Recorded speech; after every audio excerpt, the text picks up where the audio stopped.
બોલો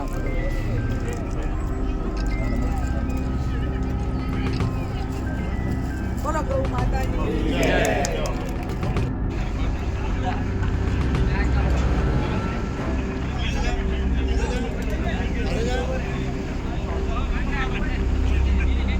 માટે હુંકાર ભણી હોય કે ગૌ માતાને રાષ્ટ્ર માતા બનાવો, એવા જે વિચારો સાથે સંતને પહેલા સંતોનો સન્માન હોવું જોઈએ, તો એવા આપણે અહીંયા પધારે અને જે ઉલ્લેખ કર્યો છે એવા ગૌ ભક્ત શ્રી બનાસકાંઠાના લોક લાડીલા શ્રીમતી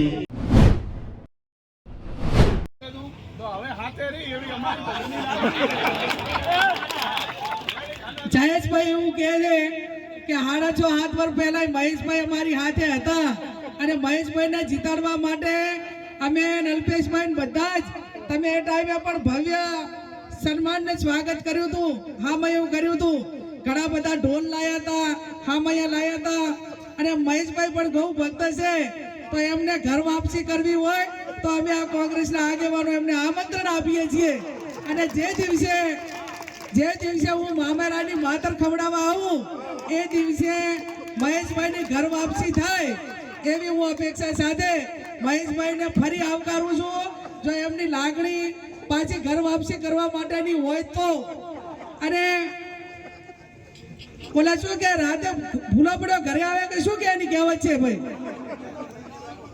હે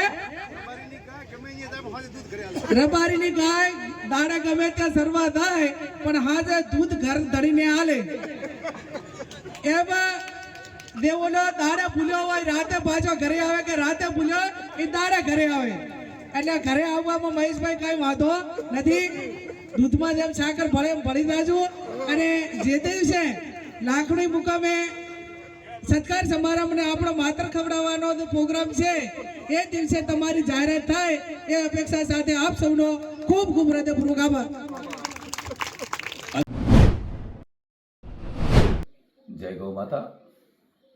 ગઈકાલે લાખણી તાલુકાના લાલપુર ગામે લાખણી તાલુકાની ગૌશાળા પાંજરાપોળ ફેડરેશન આયોજિત અને લાલપુરની રામદેવ ગૌ માતાની ગૌશાળાના આયોજન ગૌભક્તો સંતો મહંતો દ્વારા એક આદરણીય સાંસદ ગેનીબેન દ્વારા જે રીતે સંસદમાં ઇતિહાસમાં પહેલીવાર ગૌ માતાને રાષ્ટ્રમાતા બનાવવા સંપૂર્ણ ગૌવંશ પ્રતિબંધિત ધારો અમલમાં આવે, એના માટેની ગૌ માતાને 100 રૂપિયા સબસિડી મળે એ માટેની વાત સંસદમાં કરી અને એના માટે એમનું સન્માન અહીંયા લાલપુર ખાતે રાખવામાં આવ્યું હતું. મને પણ આમંત્રણ આપ્યું હતું અને હું પણ એ લાલપુર ખાતે એ કાર્યક્રમમાં ગયો હતો. એ દરમિયાન ચર્ચાનો મુદ્દો એ બન્યો કે આદરણીય સાંસદ જ્ઞાનીબેને એ વખતે મને કોંગ્રેસમાં ઘર વાપસી કરવા માટેનું આમંત્રણ જાહેર મંચ ઉપરથી આપ્યું. મેં એમને કહ્યું કે આપનું આમંત્રણ માથા ઉપર છે. આ મારા મતે મેં એમને બીજી કોઈ ચર્ચા નથી કરી, પરંતુ મેં કહ્યું કે મારા મનથી કે આ જે મંચ છે એ રાજકીય મંચ નથી, આ સાધુ સંતો મહંતો ગૌભક્તો અને ગૌ માતા સંબંધી મંચ છે. એટલે એ વખતે મેં કોઈ પણ ચર્ચા કરવાનું ટાળેલ હતું. હું એવું સમજુ છું કે કેટલાક લોકો મને અનેક પ્રશ્નો પૂછ્યા અને અનેક પ્રકારે મીડિયા દ્વારા અને બીજા લોકો દ્વારા પૂછવામાં આવ્યું કે તમે શું કોંગ્રેસ જોઈન કરો છો, ભાજપમાંથી આ છો, નારાજ છો? ના ના ના ના, એવો કોઈ પ્રશ્ન ઉપસ્થિત થતો નથી. એટલા માટે કે હું કોંગ્રેસમાં હતો ત્યારે પણ મેં જાહેરમાં કોંગ્રેસ પાર્ટી એ મને ક્યારે રોક્યો નથી એ રીતે પણ, અને મેં ગૌમાતા માટેની વાત જાહેર મંચ ઉપરથી કરવાની હોય કે જાહેર રોડ ઉપરથી કરવાની હોય તો ગૌમાતા માટેની વાત મેં કરી છે. ભાજપમાં હોઉં કે કોંગ્રેસમાં હોઉં, એ પાર્ટીની મર્યાદાઓ કરતાં ઉપર મારા માટેની ગૌભક્તિ છે. હું છેલ્લા 14 વર્ષથી ગૌવ્રત પાળું છું, એટલે કે દહીં દૂધ છાશ ઘી બધું ગૌમાતાનું જ લઉં છું ને 10-11 વર્ષથી અન્ન પણ લેતો નથી. આમ ગૌમાતા સંબંધી મારો અટલ વિશ્વાસ અને પ્રેમ છે. આદરણીય અમારા સૌના સનાતન હિન્દુ ધર્મના પ્રેમી અને સર્વોપરી ટોચ ઉપર બિરાજમાન શંકરાચાર્ય સ્વામી અમુક્તરચંદ સરસ્વતીજી મહારાજ દ્વારા પણ જે પ્રકારે ગૌ માતાને રાષ્ટ્રમાતા બનાવવા અને સંપૂર્ણ ગૌવંશ પ્રતિબંધિત ધારો લાગુ કરે એના માટેનો જે પ્રયત્ન આખા દેશ લેવલે ચળવળ કરી છે એને અભિનંદનને પાત્ર છે. આદરણીય જ્ઞાનીબેને એ વાત સંસદમાં રજૂ કરી છે, ઇતિહાસમાં પહેલી વાર રજૂ કરી છે, તો સ્વાભાવિક છે કે સન્માનને પાત્ર બને છે. એમાં ના નથી અને મેં એમનું સન્માન પણ કર્યું છે, એમાં પણ કોઈ શંકા કરવા જેવી નથી. પરંતુ રાજકીય દૃષ્ટિથી આને મુલ્લા ન કરવી જોઈએ. બીજા કેટલાક લોકો ચૂંટણી વખતે ગુપ્તે ગુપ્ત કરે ભાજપ કોંગ્રેસના લોકો અને મંચથી દૂરી બનાવે. હું એ પ્રકારનો નથી.